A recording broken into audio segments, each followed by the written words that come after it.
So we're recording. You good? Are we recording right now? Yeah. Okay. Or do you need more time? No, I was just trying to get my thoughts together. I'm doing some regulation. Yeah. Right. Okay. We said hold your. And press down. Uh-huh. I know. Okay. You gonna count for me? Yeah. Timer. Oh, yeah. See, what would we do without each other? Yeah, I got it ready. All right, so we're recording. All right, so 3, 2, 1.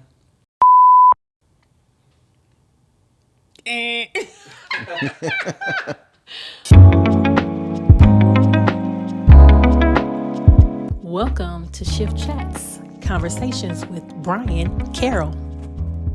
Thriving through hardship, transforming challenges into triumph.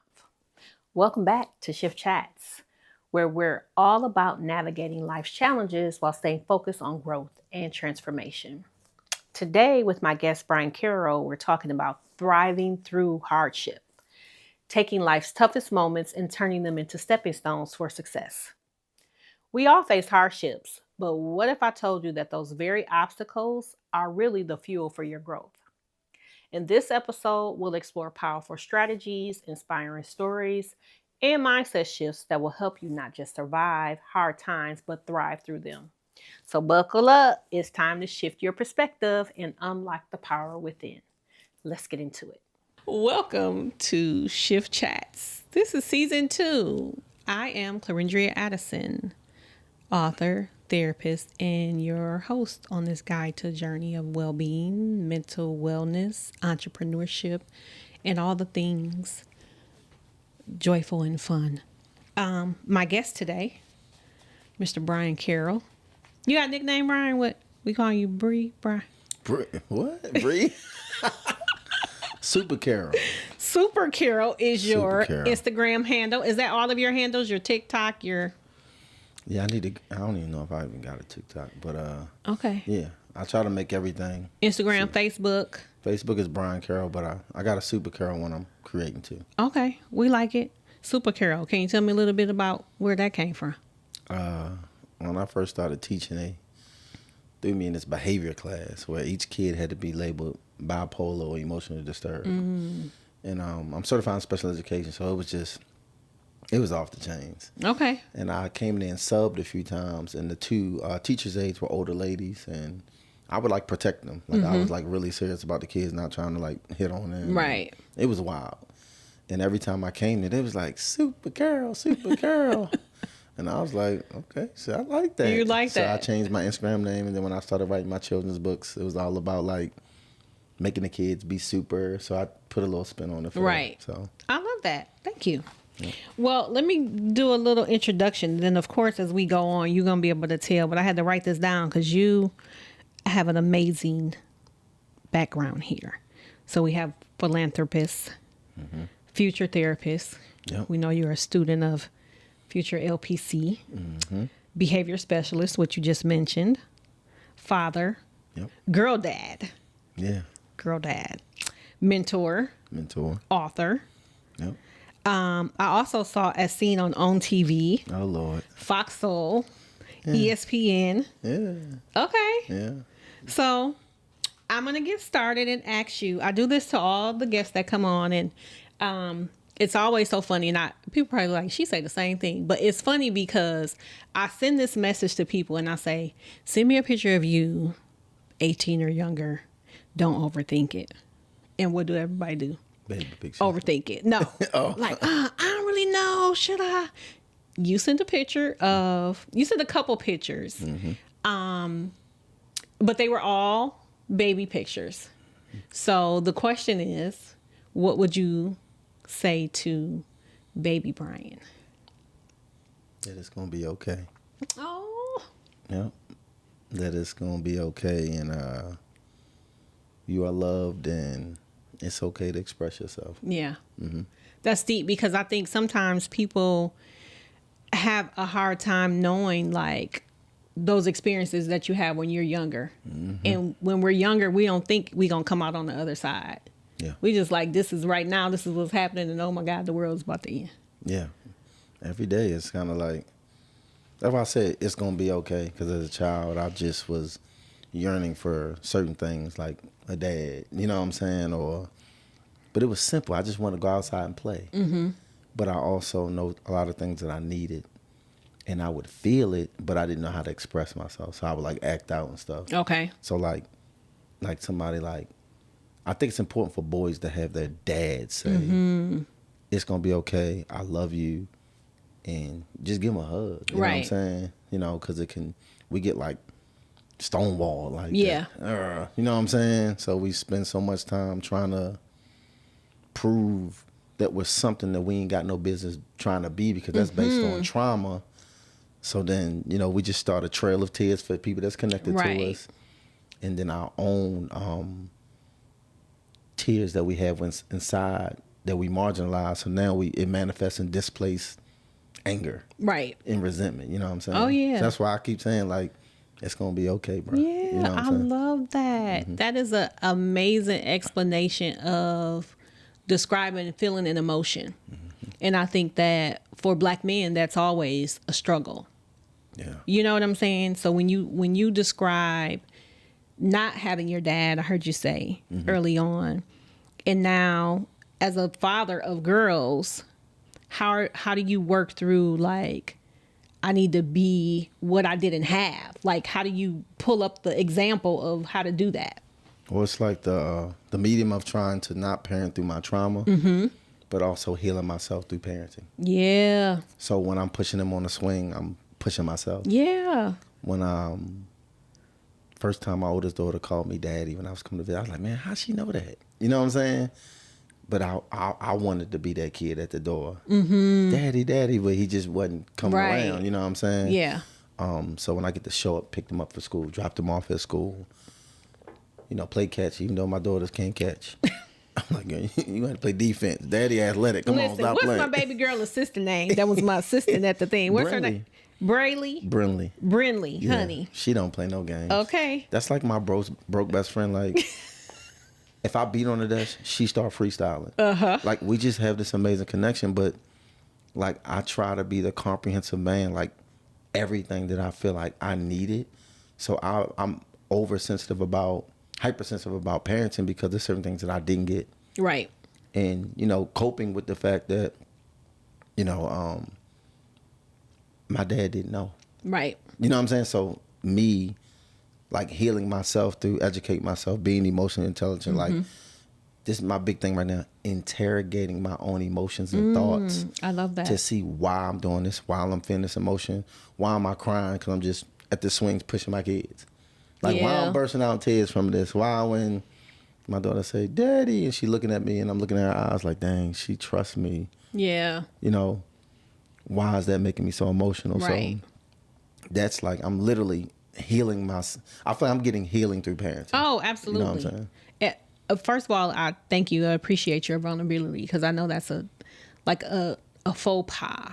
You know, Black men sharing their feelings and emotions. So thank you for that. Absolutely. And secondly, just being able to tap into it in general anyway. You know what I'm saying? Because a lot of people struggle with that.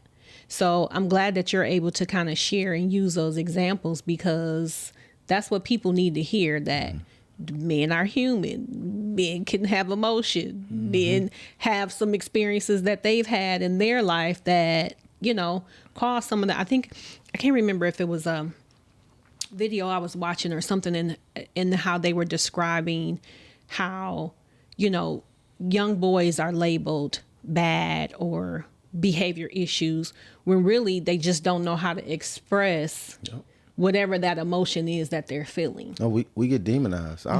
If I came to school without the Ritalin they said I needed, they called my mom. I was in the class with all my friends. I'm thinking, oh yeah, we out to turn. I got all my friends. My mom said, boy, they put you in special ed. Stop playing. I was like, dang, ma, I ain't.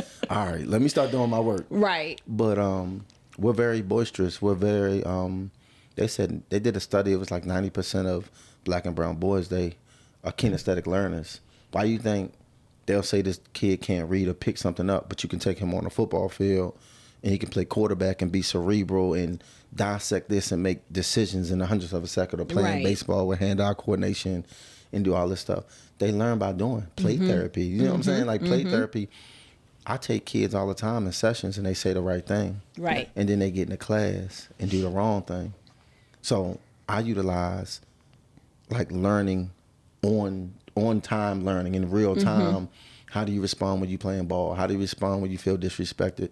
How do you respond when you want to express yourself, but you're scared to because you've been socialized not to? Right. Because as black men, black and brown boys, like, it's okay for us to cry or get mad in the game or express it through fight or being hypersexual, but not, hey, man, I thought you was my friend, and now you're lying to everybody on me, or you make me feel ashamed about the fact that I got on He-Man drawers. Yeah.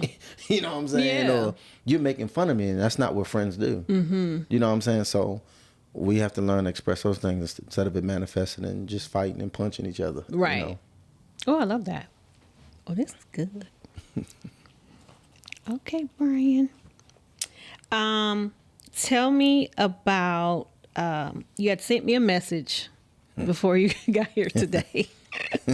He was like, we need to talk about what happened to me. Yeah. So I'm going to let you take the floor and share your experience that you had on your birthday. Your birthday was yesterday? The 9th. The October 9th. 9th, Okay. Wednesday. Okay. So these aliens came and got me, right? Like, Right. No, so I had a birthday dinner at Eddie V's. That steak and that crab fried rice is Beautiful amazing. birthday dinner, right? Yeah, like friends celebrating together. And I'm driving home. I pull into my subdivision, and I see some lights flash. I'm like, dang, what they pulling me over? I ain't speed. I ain't been drinking or nothing. So he get to the door. He said, your light for your license plate was out. And I was like, well, I can change that, but how am I supposed to know this out? He said, you're supposed to get out your car and walk around and look. And I said, who thinks about license plate lights? Right. Because I'm like, do I even have license plate lights? I didn't even know I had one. So Right. he was like, license registration. I gave it to him. And I remember a comedian talking about when you get pulled over, if they there for a long time and another car pull up, you going to jail. Wow. So I'm on the phone and I was like, dang, I think I'm about to go to They was jail. there There for was a long time. 2 cars pulled up and the tow truck. I'm like, oh, I'm in my neighborhood. He said, you got some warrants for some toll violations from 2018. I'm like, man, it's my birthday. I live right here. Please don't take me. I got to pick my kids up in the morning. I'm in the afternoon. Dang, kid, they took me to jail. So I'm sitting there, I got my birthday outfit on, you know what I'm saying? I'm looking fresh. Oh, you was about to get snatched up in there, ain't it? Nah, they ain't about to do me like that. Look. What you say? No. But look, it was a whole... Cat Williams said, you got to tell him no. No, gotta tell him no. I'm a boy, Damon. Leave me alone. So we get in there, and it's like, I mean, you got two crackheads, like they fiend. You know what I'm saying? They're arguing. Somebody going through with drawers in the front. Right. The dude that's drunk cussing out everybody. They just got me with my boxes just getting processing. I ain't even sat down yet. Right. Did my fingerprints or nothing. Then we get upstairs to the holding cell. It's over 100 people in there. Wow. It's a big thing they do now. It's not the holding cells with the men and the women. It's everybody in there. So it's like 3 or 4 rows for women. It's probably about 20, 30 women. Then the rest, all of the back and all of the side is men. All in the same. All in the same thing. Wow. With a couple of correction officers. And they're overwhelmed because they're processing a bunch of paperwork. Now, mind you, in there, it was about 3 fights. You got people in wheelchairs. You got people limping with cash. You got people with their shirts ripped off and webs because they're getting them from fighting. Wow. One dude next to me when they was doing the count, he was standing there. Then I heard him hit his head on the little wall. Then he had a seizure. No lie, he had a seizure. And they turned him to the side. I mean, people sleeping on the floor. It's dirty. It's stanky. People going crazy. You know, you got some of the homeless people that try to get somewhere to sleep. They in there. They going off. It's fights. I mean, I was in there for 23 hours. Wow. 23. Well, let me just say thank you for being here, because I don't know if I'd have made it. Yeah, I just got out last night. Wow. So okay, we've started this conversation off a little bit of just about traumatic experiences in childhood and kind of like how do you manage those things. So now having that experience, like what are you feeling like in this? Because you was like, we need to talk about this. So tell me what you had in mind, and then I can, I was thinking about the mental health issues, processing through your pain. Because I still came home. I did 2 grad school papers, and submitted 3 notes for work. Okay. You know what I'm saying? Because life going life. No matter what you going through, your kids, you got to show up. Right. I don't care what type of day you had, or you done came from court, whatever you got going on. You show up. Them babies need you to love on them, and only an emotionally regulated person can emotionally regulate somebody else. So I was literally in the holding cell, like, God, what is like? This can't be my portion. And now you can practice some of the stuff you've been learning in school. I was like, what are you trying to teach me? Like, life is life-ing right now. Not even just that. Before I even went in there, life is life-ing. It's like, what are you trying to teach me right now? What do I need to learn about how I respond to situations, circumstances? And then I ended up having a conversation with a dude that was I guess I got to find a better word, but he's a crackhead. You know what I'm saying? He said he kind of got drug addicted. Drug addicted because he's been in there for 4 months, so his body not feeling as bad. But we was just going through some stories, and I was, talking to him like, man, how's your? I'm like, man, you got kids? He said, man, I got grandkids. I got a kid, but nobody wants to talk to me. I said, man, you got to get clean. Then he started, I had to remember who I was talking to because he started talking about his girlfriend and how loyal she was. He said, man, she loyal to me. She not even loyal to her husband, but she loyal to me. And I said, this dude crazy. You'd have never thought that she was married the whole way he was explaining the story. The way he told the story, that was his woman. I had my vision that I was thinking about when I was in the main holding cell is the inmates, the males, how they walk around, they're sweeping, they're cleaning, good attitudes, social, putting on the gloves, cleaning up the vomit, like doing all of these things. But they're in there for whatever reason. And on the outside, they never did that. And I'm talking about the socialization of how you break the rules to go somewhere to be a slave and do it with a good attitude. But the recidivism rate is high. Wow. So I think about why, what type of opportunities and perspective drives performance. So if you took that same, I seen this one dude, when I tell you charismatic, social, shaking hands, cool with all the correction officers, and he in there for a minute. You know what I'm saying? Right. And it's like, what needs to happen for him to take that same mentality on the outside? Like every inmate I saw had good social skills. Yeah. And was like working hard. But if we carry that same mentality on the outside, like how have you been socialized to think that? And then the mentality of the people in jail, oh man, I'm good, man, they got me. But he didn't have his dash cam on, so they got to take this out. They got this dismissed. I'll be back for court. I might have to do a bid of 4 months. Oh, they many lawyers now. Yeah, I might have to do 4 months, but I'm going to come back and I'm good. I'm going to get out here. My baby mama says she going to do this. I'm going to get my other to put some money on my book, but I'm going to be good. It's like a whole culture of like lies that they bought into. Like Systematic oppression, yeah. Yeah, and it's like from a mental health standpoint, like, bro, this, you could really just use this energy that you do to be a criminal to do something decent, and all of them got kids. Yeah. And that's what they learning from. You know what I'm saying? And I got to deal with little baby at the school. You know what I'm saying? Yep. So my mind just started thinking about solution, because all of my clients right now currently, none of them daddies in their life. At least 6 of them out of the 13, 6 of their daddies are dead. Wow. Suicide, murder. Some of the kids have witnessed it. You know what I'm saying? Like all of these different things, and like, I'm thinking solution based. What can be done for them to get to see the big picture before you doing a 5-year bid? Yeah. Before you doing 10 years, before you got to do 18 months and get this felony, to now you're marginalized. Now you got to drive trucks now. You got to keep trying to hustle. You got to do something like that. So I was just thinking about all of that stuff, because it's so much. Before they get there, they're this kid at the school who's misdiagnosed, misunderstood, and underloved. You know what I'm saying? Yeah.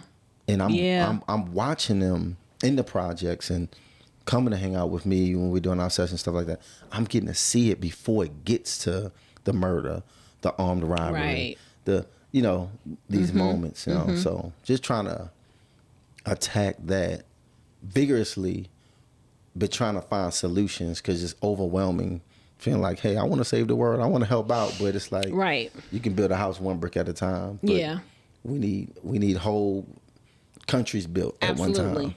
Thank you for sharing that. And listen, I've worked in reentry when I was back in Wisconsin. Ran a whole reentry program. So I'll share just a little bit about that, because it kind of goes to your point of like, what do we do? And let me just say, I don't got the answer, but I will share this experience that I had with working with this reentry program. So my role was literally to put the program together. So part of what we came up with in developing policies and procedures around kind of what you described, like how you have the babies now and you're trying to, I guess you could say, rear them into a better path. Hey guys, sorry to interrupt. I hope you're enjoying the episode with Brian. I need you guys to do me a favor though. I know this is a great episode. I'm sure you're loving Brian's story. Can you like, subscribe, and share? The red button down there. Click it. Okay, back to the episode. But the system is not made for that. Not at all. Right. So it really is on an individual basis. So what we did was we had these list of people that were going to be being released from prison within the next 6 to 12 months. So we were actually physically going into the jails, right, to have these conversations, figure out, what do you need? You need an ID. Do you have a skill? You need some supplement for food. You need, you need insurance. Like, we're figuring all these things out. So once they get out, then they're able to meet with us and we're their main contact, right? So, okay, we got you some bus tickets. We didn't help you get your ID. We did all these things. We also did like a pilot where we had the higher ups, right? The people that be the ones that's making the decisions come and do this mock process, right? From the prison? From the prison. So like the leaders, the directors, and, all the higher ups came. And we had this mock system where we showed them what it feels like when these guys that you're describing and these women come out of the system, right? So now we got all these tables set up in the room.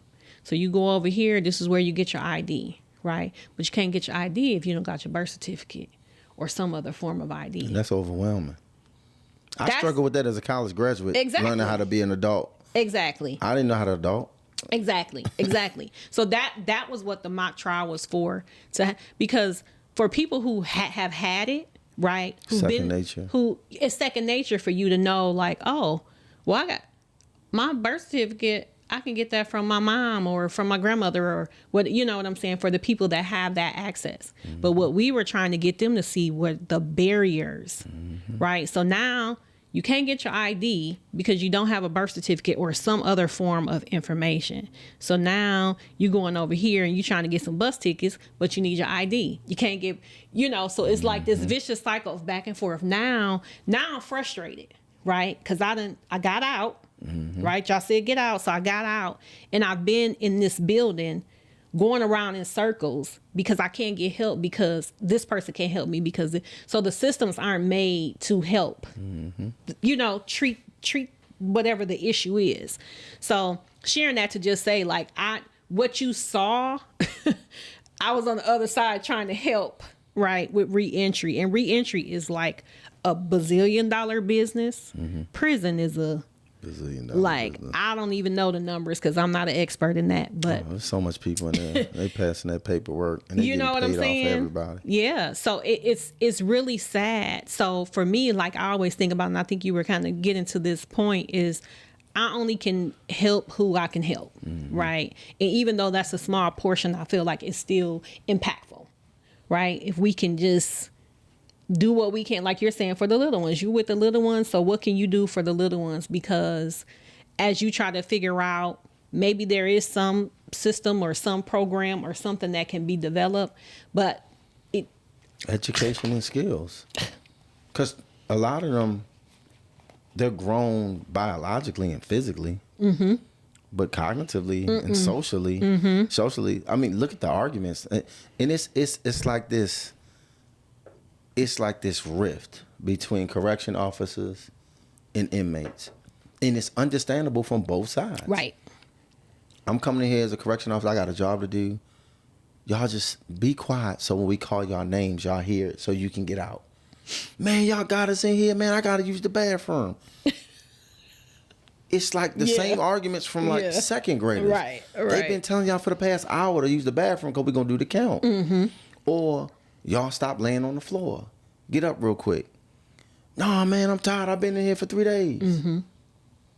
I understand. But they need y'all to get up. You can't get your food. They can't give you food unless you up off the floor. Right. We can't do count if y'all laying on the ground. It's like this tug of war, and the inmates are they can be very unreasonable. Mm-hmm. And I'm saying it as an inmate. Well, and it goes back to what you said, the emotional regulation. Like they don't know how to regulate. Oh, dude, talking about, man, I got to get out of here, man. They just picking on me. I was just smoking a cigarette in front of the gas station. But then I hear him bragging about, hey, I had 7 ounces of this. So you got crack, weed, you got some of that gas on you, got everything on you, and you saying you want to get out, but because this dude that walked past you didn't say excuse me, you're gonna go punch him, and then they're gonna start your paperwork over and possibly give you an assault thing and make you stay here for longer when you're trying to get out to get back to your. So I always used to be like, do they really want to get out or do they like being here? They institutionalized. He had a regular haircut with a patch with dreads coming out the back. So I think that there was something that was kind of different because he had a regular haircut with a patch with like green. So I was like, why you do that? He thought it was you need fashion, to make up honey. your mind. To somebody that might be high fashion to some of the people. So but he the regulation, the counting the cost. One dude was in there with a robe and some slippers. He had his hands in his pocket just walking around. Maybe he was going to get his newspaper and the police stopped him. So they got him. He had a robe and some slippers. But it's that riff. And we're not, let me just say, we're not laughing at the people. Sometimes you gotta laugh, not to cry. You got to laugh because it's really sad. Yeah. When you in there struggling, sometimes you gotta, you always I made some friends. Just for that day, but you know what I'm saying? I got some. Oh, they're gonna follow you on social media. Yeah, they're gonna find me. Hey, bro. You said you was gonna help me when I got out. I ain't say that. I'm trying, but it was definitely an experience, and I'm looking at myself, looking at what I could do different. And the thing about it is, I've always been in there because this happened to me 3 times since 2010. Them daggone traffic warrants. But I always sitting there like I couldn't imagine. Okay, Brian, why you ain't paying your little ticket so you can stay out the jail? I know. I didn't know I had this one. I had them check when I renewed my license. They said I ain't had nothing. Okay. But it was in the dirt. Yeah, something like that. I never want to be an experience where I'm sitting in a jail cell knowing I ain't going. At least I know I'm going to be out in a couple hours. It's people in there that's going to be in there for 5, 10, 15. I know people that's serving some time. Yeah. And the mindset of like, man, I ain't coming home and I have to adopt to this culture. Right. That'll make me act right. That'll make me drop my pride in the situation. You know what I'm saying? So, but what's the... But the difference, so you answer this, the difference between that experience making you, like you said, drop your pride, what do you think the difference is from the people that are in there? And I think we kind of touched a little bit, but... Well, the lack of emotional regulation, and some people, that's where they place their value at. Like I played in this 35 in the basketball league sometimes, and a lot of them guys, I played college ball, I played a little pro ball, I've been on ESPN. And there was a time where I saw my value in the fact of whether I make it to the NFL or not. And no matter what I did, you a failure if you don't make it. And some of those guys never even played college ball or played at a high level at varsity, but 35 up. So you got guys from 35, 45, you know what I'm saying? And they got like a chat, and they just take it too serious. Like it's fun. I'm competitive, but I got kids trying to build a family, grad school, career. I want to change the world. Like that's real low on my totem pole. It's not like you 22 and you at the gym all day practicing and, but that's where they feel like their validation is. My validation is in how am I loving like Christ? What type of father am I? What type of man am I growing to be? Am I going to be a great husband? Like, these are the things that where I place my value in, not scoring 20 points a game in the league, even though that is nice. Yeah. I did average 20 at one point. I mean, you know what I'm saying? it's cute. You know what I'm saying? So do you feel like because I had another one of my guests on who was a pro NFL. He played, I think maybe like 1 or 2 games, and then he got injured. So do you feel like, or what's your experience with that? Like not like getting to that next level and realizing like, oh, God had other plans, because he talked about that wasn't God's plan, and he saw that in the conversation, like, a time after that, like, okay, I had that experience, but that experience was to get me to where I am now. Now he does like sports commentating and some other things. Well, yeah, you're 100% right. It's that pride. It's that ego. And it's also, we've been socialized to think that every little kid, most of you go to, I want to be a football player, I want to be a basketball player. They're not even athletic. They don't even like sports.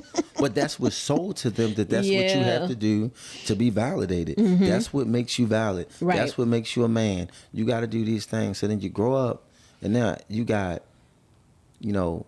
60 million people fighting for something that less than 1% Right, of the I was going to say the percentage is so small. Yeah, and it's not even about whether you're good enough. There were so many blockages that it just couldn't have been God's plan. Like, divinely. There's been times where I had workouts set up with professional scouts based on impressing a former professional player that got pulled. I mean, this happened more than once. And I would literally go home, take a shower. I didn't do no strenuous activity. And now I got a hernia. Like, it really was that bad that happened. Like, one of the times, like, dang, how I got a hernia? Like, Right. Had to get surgery. Had to shut down. It's a number of things. And God, he's going to divinely work things out for you to go wherever he wants you to go. No matter how hard you try. And I had to be okay with, one thing me and my friend were talking about this morning, long suffering. We can't be so arrogant to think that just because we're going through a struggle that God don't love us. Right. Like, that's arrogant. Like, look at what Jesus did. Like, look at people who learn how to suffer well. Not saying we just want to suffer, but that don't mean God don't love you. That don't mean you're not deserving. Don't get so focused on how you're feeling that you don't allow the situation to make you. Right. Not break you. What can you extract from it? Yeah. How can you grow? Like, what is it? How do you contribute? Stop saying it's the devil. What about them bad habits you got? You know what I'm saying? Come on now. That's a little sermon we got. I say that all the time. Like, it is, each experience is a lesson or a blessing. That's my little, mantra that I say. And it really is about how you look at it. So when you hear me talking, it's about mindset shifting, changing the way that you approach things, because the experience is to get something from it. Yeah. Rather that be good or bad, you're supposed to be walking away with, okay, God, now I see how I'm not supposed to do X, Y, and Z, or you know what I'm saying? So I love that. Thank you for sharing. One other thing I was thinking of, like, there's a difference between a heart shift and a mindset shift. The Bible even speaks about how your heart is deceitful. Because your heart, some days you want to work up, some days you want to be nice to the person you love. Sometimes you can't stand the people you love sometimes, but you got to be patient. So when there's an emotional high of an infatuation, or just an emotional high of a shift in emotions, we have to make sure we use that momentum to renew our minds. Yes. Because when my mind changes, I make my decisions based off a renewed mind, but not just based off a heart shift or where I'm feeling this. And feelings are good. They're an indicator. They should be the passenger, not the driver. But if I'm feelings motivated, then I'm going to end up in jail. Right. Because we all know. We could have took it there. We just letting our feelings, do it all the time. It cut. No, I'm just letting. No, I love that. That was so good. Yes. Thank you for that. Thank you. So I do have. Look, we can go on for a while, but we got to stay on focus here. Get my little notes together. So I have a couple questions that I usually ask everyone. So first question is, if you could host a dinner with 1 to 3 people, dead or alive, who and what one question would you ask? Ooh. Do you want me to tell who I want to host a dinner with? Mm-hmm. Jesus, for one. Okay. Because he knew Judas was going to do that. And then he was God in the flesh with all the power that could do anything he wanted. And he came to just serve people. And they said, crucify him. I'm like, damn, man, I know I done went through some stuff, but I can forgive anybody if he can. That's powerful. To have all the power and not even use it. Yeah. When they playing in your face, as they say. Like the kids say, I'm about to crash earlier, out. What? Pride. So Jesus, LeBron James. Okay. I really respect LeBron. You know what I'm saying? I think you got a question for LeBron? Yeah. Like, what sector do you want me to take over of the company so, we can help build? Okay. That's the question. Which one? Which one? Because we going to make this happen. You know what I'm saying? Okay. That's, that. And the other person, dang, I don't know who the other one would be. Can be dead or alive. Or if that's your two, that's Pee Wee that's Herman. fine. No, I'm just playing. Pee Wee. Nah, I don't know who the other person. Okay. You said, what's the other question? That was it. If you could host a dinner with 1 to 3, dead or alive, who would it be and what would the question? So you gave us 2. And they do got some pretty amazing people that's been. I don't know. I'm gonna be driving home thinking, dang. I'm gonna text you like, hey, look, I want to talk to this person.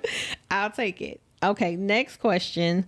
One piece of advice related to healing and or entrepreneurship, because I know you kind of do that a little bit, that you want to share with the shifters. Healing, it's okay not to be okay. Sometimes we spend so much time trying to guard it. Man, I remember the first time my feelings got hurt by a girl, I was in 5th grade. Oh, the broke the little Her heart. name was... Don't say her name. No, just... We cool now. Tanae. Yeah, girl. I loved you. Our 5th grade loved you. Okay. And you thought you was in love for real. I already know. And Because I had a 5th grade too. So there was a new boy to the school named Melvin. And he came and snatched her up. We used to show that we was cold by doing backflips. Okay. And there was another boy named Michael too. Dang, she was doing me dirty today. Why you do me like that? So we used to do backflips. He's still healing from that trauma. I know. We used to do backflips at, to show that we was cold. Do our backflips at recess. And I get off the trip, the bus, because I'm from Baltimore. Well, Baltimore, let me pronounce it. We took our Well, trip you from there, so you gonna say Baltimore. I know, I get it. We took our trip to Washington, D.C., and we getting off the bus, and I find out that Tanae go with Michael now. And Melvin. And she didn't tell you? And I found Did she out give you the breakup note? She didn't tell me. My boy Julian told me. And I tried to act hard like I ain't care, but I couldn't because it was all in my face. He said, man, it's going to be all right, bro. And I was like, okay. I don't even think I did backflips that day. So do you feel like that's where you started learning how to heal yourself? That's where my terror with the women started. No, I'm just playing. But nobody was able to sit and talk to me and say, it's okay. Yeah. Stop saying I'm good. I'm good. No, your feelings hurt. Mm-hmm. And that's where it starts. I've been lying saying I'm good all my life. And I just turned 40 on Wednesday. And now, maybe 4 or 5 years ago, 3 years ago, I started saying, you know what? I'm not good right now. Like, and I don't know why I'm not. Yeah. I don't really have all the words, but I know this situation happened, this happened, and it's really bothering me. Yeah. And like, that's powerful. That it's like a weight lifted off your shoulders. Ooh, I'm free. I can cry. I can go do this. So that's something. That's like the most important thing. Just identifying that there's a problem, so that we can even get to a point where we can start working towards it. Yeah, you know, that's huge. Thank you for sharing that. And I think it's important because I had a conversation with someone, and they were saying how people like. Don't ask somebody how they doing because you really don't want to know, right? Yeah, for real. We like, hey, how you doing? Are you gonna stop so I can tell you, right? Mm-hmm. So to your point, it's okay if you say I'm not okay. Like some stuff is messed up right now, and I just need to process through that. Yeah, that's huge. Thank you for that. Okay. What's one piece of wisdom or a mantra that you live by that you can share with the shifters? If it is to be, it is up to me. The change I want to see must first begin in me. Mm-hmm. I hear a lot of, especially in jail. I ain't been there that long, y'all. I know it's only total of 3 times for 24 hours each, okay. but I feel like I did a 10-year bid. You know what I'm saying? You know, thug life. You know what I'm saying? Free me. But everybody making excuses. Mm-hmm. I used to do it. Yeah. And we don't want to look in the mirror and make the adjustments. And I really feel like, you know, it's a process. If I wake up in the morning and I'm committed to my commitments, I'm going to get what I'm supposed to get. Whatever that looks like. It may not look like exactly what I think it should look like, but I'm going to get whatever it is I need. The change I want to see must first begin in me. We can't control other people. We can only control ourselves. Yeah. You know, I'm dealing baby mama drama. Look, I'm just being honest with y'all. I can't control nobody but myself. Right. And I got to make a decision on how I'm going to respond when I'm upset, when I'm hurt, when I'm mad. If it is to be, it is up to me. Let's stop sitting around saying they made the kids upset. They made me do this. Nah, bruh. Because there's somebody who went through that same thing and didn't do what you did. Yeah. And I'm not saying your feelings aren't valid. I'm not saying it don't hurt. But what you really want out of this situation? Yeah. A lot of times we ain't process our thoughts enough to even know what we want. We're just so reactionary. And when emotions are high, reasoning is low. So my thing is, if it is to be, it is up to me. And the change I want to see must first begin in me. And if we did that instead of always pointing fingers. Yeah. And I got a lot of reasons to point some fingers. Matter of fact, I need about 500 more fingers to point. You know what I'm saying? I'm trying to point that guy to somebody. Right. But that ain't going to get me nowhere. Yeah. You know what I'm saying? That's setting me up for failure. Entrepreneurship, hire people to do stuff you don't know how to do. Stop trying to do everything by yourself. Yeah. You know what I'm saying? I know how to do a couple things really, really good. Right. And the stuff I don't know how to do, I'm about to start hiring some people to do it. Absolutely. Listen, I'm the queen of, I'm going to let you be the expert in that, and I'm going to stay over here in my lane. Because I think as entrepreneurs, we can, like we are, you know, we're a little bit multi-talented. We got, you know what I'm saying? And we can figure things out, right? We can look, we can read a book, we can go online or whatever. But at the end of the day, that's one of the things that I'm trying to make sure people understand about entrepreneurship.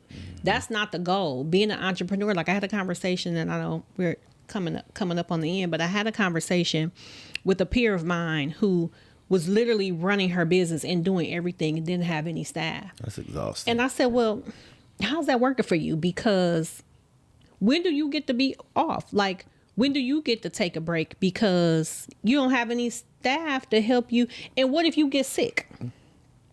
What if you break your leg? You have nobody to come, you know, but she was like, it was her baby. She was, you know, holding on to, she had built this thing. And then she finally, you know, here in the last year and a half or so has started like hiring staff. And even if they're like temporary people that can come in and things going way better. You know, oh, absolutely. And she's like, oh my God, I wasn't even. But again, you're not necessarily thinking about it in that way, you know, as an entrepreneur, because that's how we're starting. This is our dream that we're building. So we're trying to do all the things, but you're absolutely right. No, hire the people to do that. Hire them. I need somebody. Yeah, I need to hire some people right now. Like they say in the South, right now. I need you to tell me the name. How many children's books do you have? Whoa, I have one I released. Okay. I got like 3 or 4 of them ready, but I need to hire somebody for marketing. Okay, so the name of the book that is released. Super Sharing. Super Sharing. And where can people find Super Sharing? It's on Amazon. You can reach out to me through my website, Bryn Carroll and Associates, or on Instagram at Super Carroll. And, you know, I can get the books to you. So it's on Instagram. I mean, yeah, it's on Amazon as well, though. Okay, cool. That's what's up. Anything else you want to share with the people? Kids, clean up your room. Adults, clean up your room, too. Stop trying to tell the kids to do stuff you don't be doing. Right. That part. The change I want to see must first begin in me, right? Do what I say, now that I do. Nope, now, don't do that. You're going to have to say something to Braylon. Oh, Brinley. Cause she gonna be like, you was on her thing and didn't say nothing to me. Oh, she be talking about you because she was like, Dad, don't forget. Yo, we went to eat at her favorite restaurant as soon as we left there too. Mm-hmm. Yeah, because she had earned it. So I have to tell this story. So we did a like a video shoot for a friend of ours that's doing a gala, which is actually coming up in about a week or so. Mm-hmm. And so we were taking pictures. She was there, and I had my little DJI camera that I had just got. So I assigned her, she had a little job to take pictures, and she loved so it. I showed her how to work it, 1, 2, 3. She was like, took it. And so I think I gave her, I don't know what, $20 or $25 or something for, helping us or whatever. So where you had to take her to spend her little work money she made? Oh, it's a little sushi place. Okay. She likes her sushi and her little noodles. I gotta make her eat her vegetables. Right. She don't want to eat her vegetables. But her noodles with the chicken, oh, she loved it. That's her spot with her little chopsticks. Okay. But she took that serious. Like she loves taking pictures and interviewing people. She is like so fearless. That's one thing I love. My baby. She's fearless. I could see that in her, and that's why I was, telling you, like, look, that's her money that she earned, but I also could see, like, just when you guys, like, walked into the room, she was kind of, and I think you shared that she wanted to be a part of when I got dressed, she went and put on one of her little dresses. Yeah, she had got dressed so to she be was kind of hurt that it wasn't her shoot. I was like, baby, like, Daddy'll take some pictures with you, but she was kind of sad. Like, yeah, and we were all like, "Why do you let her wear a little dress? We could have took a couple pictures with her." Yeah, so I know. I had to hear that from her in the car. Yeah. So, What she say? I told you, Daddy. Yep. I told you, Daddy. Brinley knows what's best for us, Daddy. Right. And I was like, okay. Yeah, she's such a sweet soul. I can tell that you put a lot of work into caring for your girls, and just in some of the videos that I've seen and stuff, and just seeing you there with her and her, getting things together. So thank you for sharing her with us. Absolutely. We appreciate that. Oh, she's gonna try to come back. When she see this, she'll be like, Daddy, tell her I'm next. Okay. Like, she'll come in here. Okay. She don't be playing. Listen, we're going to have a kids version. Shift chats for the kids. And she going to take over. Look, she going to be sitting in the yellow chair now. Brinley will take over, for real. Yes. But I definitely think that, and to my point, we were talking about how we have to nurture the children, right? Like, we have to, if you see something in them that is like, this is like a little bit supernatural, like they kind of easily do these things, then we have to kind of nurture that and support that to let them, flourish in the right way. Yeah. So I always tell people, like, your child don't got to be LeBron James or Bill Gates to invest in them. Your child love playing in the mud. Maybe they're interested in the sciences. Like, try to cultivate something. Yes. Let's stop marginalizing our kids. There's so much, like at the schools, they create these chats. Like, it's super messy and cause a lot of fights, but that's a PR skill. That's a marketing skill. Right. We got to use that. Bro, you in the 8th grade, you done broken 13 cars? Well, you could be a locksmith right now. Right, you know how much now. locksmith make? Exactly. I done had to call him about 3 times this past year. That's some money. So, like, let's try to find these skills and get the kids into more stuff. We got all this exposure, but to the wrong stuff. So. Yeah. And you're right. You can turn a negative into a positive in some instances and nurture those things. Because it really is, they just busy and don't know what to do with themselves. Yeah. Most times. Yeah. Okay, so we did healing. We talked about entrepreneurship. We talked about your jail stint. Thug life. We want you to stay out of the thug life. Teardrop. You gonna get it tatted on your face. I'm about to get tatted. Thug life. Oh, that is hilarious. Well, I appreciate you coming to Shift Chats. It's been quite an experience. I appreciate your vulnerability and you being able to easily speak about like the emotions and regulating because I think that's so important for our Black men. And I hate to have to say, but it is what it is. And that's one of the things that I'm trying to do this season is to make sure that people can see Black men talking about it, being open about it, being willing to share, kind of their experiences and, that it's okay. So thank you. Absolutely. Thank you for having me. I think it's a wrap. The shift is happening now. Thank you for tuning in to Shift Chats. If you enjoyed today's episode, be sure to subscribe, share, and leave a review. Remember, every shift starts with a single step, so keep making moves. Until next time, stay focused, stay empowered, keep shifting. Your day, your power, your shift. Remember, the shift is happening now.